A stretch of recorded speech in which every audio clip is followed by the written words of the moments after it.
Think about hackers. The term probably brings to mind hooded figures operating in the dark, probably in a basement, definitely in secret. They're exploiting vulnerabilities, stealing our money or our personal information, and costing companies millions. In fact, cybercrime costs the world an estimated $600 billion per year. But the past decade has seen a rise in a new type of hacker called an ethical hacker, or a white hat hacker. These men and women want to use their hacking know-how for good, and a legal market for their skills has rapidly emerged. There's this creativity, there's this curiosity, and there's this kind of almost mischief in how you think. But then that's coupled with a strong moral framework and like ethical framework to actually use that for good. These hackers help companies protect themselves by finding vulnerabilities before the criminal hackers do. When an ethical hacker finds a bug, they disclose the security issue in exchange for cash or other rewards in what's known as a bug bounty program. So we're like a neighborhood watch. We come to your house, we look for ways to break in, and if we can break in, we tell you. We don't break in, we tell you how we could have done it. Companies like HackerOne, Bugcrowd and Synack have sprung up to connect freelance hackers with corporations that offer bug bounty programs. This has led to the creation of a geographically dispersed network of cybersecurity experts, a.k.a. hackers, who are integral to the safety of corporations in every industry, from tech to finance to national defense. We work with MasterCard, we work with Fiat Chrysler in the automotive space, we work with Cisco in the engineering, IT, technology space, Department of Defense, Pinterest. These days, hackers can make a lot of money identifying security flaws for companies like these. The payout for finding a single, highly critical vulnerability can be tens of thousands of dollars, and some companies have paid out millions overall. I know Verizon Digital Media actually just passed $7 million in bounties paid. Uber has paid out over $2 million. Hacking for good is gaining traction, and there's big money at stake. So it may be time for the public to rethink its conception of what being a hacker really means.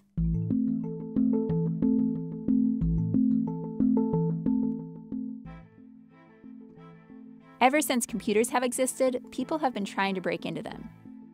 Back when these machines were clunky novelties found only in universities and large corporations, hackers were commonly seen as tinkerers, technology enthusiasts who liked exploring and altering existing computer programs. They made improvements that helped move the industry forward. But with the emergence of the personal computer in the 1980s, cybercrimes became much more common. From the comfort of their living rooms, self-taught programmers learned how to break into and manipulate important systems, pirate software, and spread viruses. I broke into mostly websites belonging to corporations, governments, military agencies, and just defaced them. I changed them. A lot of people went to jail. Like a lot of people got, nasty letters. A lot of people got knocks on the door. And that's really the history of hacking that actually precedes this season that we're in now. Ended up getting arrested several times by the federal government for that, and they sent me to prison for 27 months, 10 months, and 14 months, 3 separate occasions. Ellis began hacking in the 1990s, and DeVos in the early 2000s.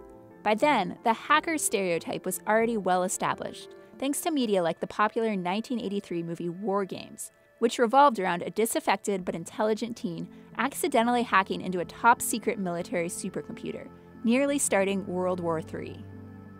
Even though the young protagonist wasn't malicious, the idea that computer whizzes could gain access to systems like this terrified the public. After Ronald Reagan watched the film, he proposed a number of anti-hacking bills, resulting in the Computer Fraud and Abuse Act, which prohibits anyone from intentionally accessing a computer without authorization. And it hasn't really been changed since. So it is legal in the sense that if there is authorization, then at that point they have safe harbor, but outside of that it is basically illegal. Because the law doesn't really define what authorization means, it isn't exactly clear how it relates to our new reality, where cybersecurity is increasingly outsourced. Security used to be something you fix internally. It's very secretive, it's not transparent, it's not open. And we're seeing a shift towards security becoming more and more collaborative and enlisting outside help. For a company, enlisting this outside help often means starting a bug bounty program in which corporations pay hackers who report bugs or vulnerabilities in their software. What's believed to be the first of these programs came about in 1983, when a Silicon Valley startup called Hunter & Ready offered a free Volkswagen Beetle to anyone who identified a bug in its operating system. Over a decade later, in 1995, Netscape began offering more straightforward financial incentives for finding flaws in its popular browser, Netscape Navigator. The idea took a while to catch on, but by the mid-2000s, security companies iDefense and Tipping Point, as well as the Mozilla Foundation, offered similar programs. Other tech giants eventually followed suit, giving rise to a new crop of startups like Bugcrowd, HackerOne, and Synack, which connect ethical hackers with companies offering bug bounty programs. When starting one of these programs, a company simply describes what type of vulnerabilities they want to be notified of, what parts of their site hackers can test, and what types of testing are allowed. They also determine how much each bug is worth. Then, the bug bounty platforms verify the legitimacy of the vulnerabilities, coordinate payouts to hackers, and work with the companies to ensure that bugs are properly fixed, greatly reducing the burden on a company's in-house security team. On average, you get about $1,000 per find, and the highest bounty we've paid is $100,000 for a single vulnerability. Companies pay a fee to use bug bounty platforms like HackerOne, but for the hackers themselves, these sites are free and easy to join. You fill out your Twitter handle, your LinkedIn ID, your GitHub ID. That's really the starting point of how we figure out how to connect you with the right programs going forward. Every time when you file a vulnerability report to a company, you get scored by how good it was and how serious it was. And then you are collecting points. We call them reputation points. And then we can see in all these metrics how good they are, what their special skills are, and that's how we can pick the right talent for every job. For hackers who were previously operating illegally, the fact that you could now make good money this way seemed difficult to believe at first. I was introduced to bug bounties in 2014, but I didn't actually participate because it still seemed like it was too good to be true. Because if I get in trouble for hacking illegally again, it's life in prison. And I wasn't willing to take that risk on something that was so new. Eventually, though, hackers like DeVos realized these platforms were for real, and their networks have been growing rapidly worldwide. We have 500,000 hackers in our network. Half of them are 24 years or younger. Some of them are as young as 15 or 16. They can be all over the world. They have endless curiosity. They like to outsmart systems, and they figure out how to break in before the criminals can do that. Today, over 1,400 organizations use HackerOne, and over 1,200 use Bugcrowd. Even though many of these organizations have their own internal security teams, the complexity of software these days pretty much guarantees they'll still have some weak spots. I don't think there's ever been a company that's come onto the platform that has had just zero vulnerabilities in it, no matter how mature it is. There's always something because humans make mistakes. And in recent years, these mistakes have led to some high-profile disasters. Equifax paid a $700 million settlement to consumers for its 2017 data breach.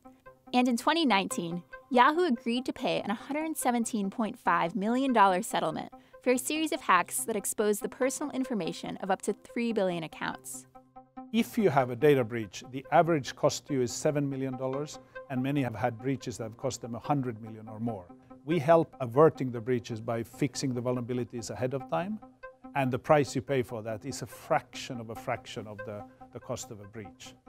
Research and advisory firm Gartner estimated that globally, cybersecurity spending would reach $124 billion in 2019. Overall, the high cost of preventing and mitigating cybersecurity threats has spurred a wide range of companies, from United Airlines to the Department of Defense to Goldman Sachs, to adopt bug bounty programs over the past 5 years.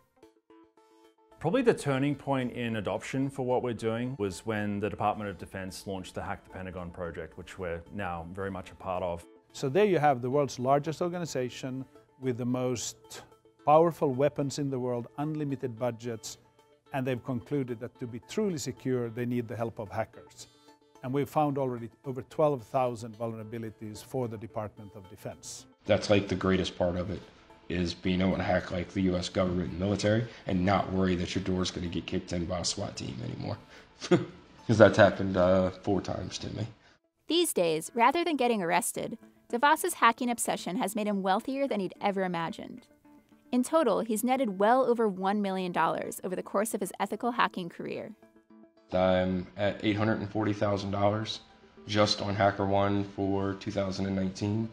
If you add in the other platforms, then I'm a little over $900,000 for the year. Only a select few have matched his success, but their backgrounds provide an interesting glance into a diverse network. We have 6 hackers today who have made more than $1 million. And the first one to get to $1 million was 19-year-old Santiago Lopez in Buenos Aires. So no university education, no background in a tech center in the world, just endless curiosity, good sense of computers and mathematics, and hard work, and he earned $1 million. CNBC got Lopez on the phone to talk about his accomplishments. At the beginning, when I started hacking, I didn't knew that I was going to make $1 million. It was like impossible for me. So it was a very good surprise. But despite the incentives for hackers and organizations alike, the grand majority of companies still don't offer bug bounties. Actually, most don't even offer any sort of vulnerability disclosure program, which would allow hackers to report bugs without fear of punishment. A vulnerability disclosure program is extremely similar to a bug bounty program. You're still allowed to hack into the system as long as you report it to them. The only difference is you don't get paid for your vulnerabilities. While this may seem like an easy win for organizations, the most recent HackerOne security report revealed that 93% of companies on the Forbes Global 2000 list don't have any vulnerability disclosure policies. Without a proper channel to report security issues, HackerOne says nearly 1 in 4 ethical hackers have failed to disclose a vulnerability that they've found. Luckily, the industry is showing some trends in the right direction. At the end of 2019, the Cybersecurity and Infrastructure Security Agency issued a draft of a mandatory directive that would require all government agencies to adopt vulnerability disclosure policies. HackerOne and Bugcrowd hope this means that more companies will follow suit.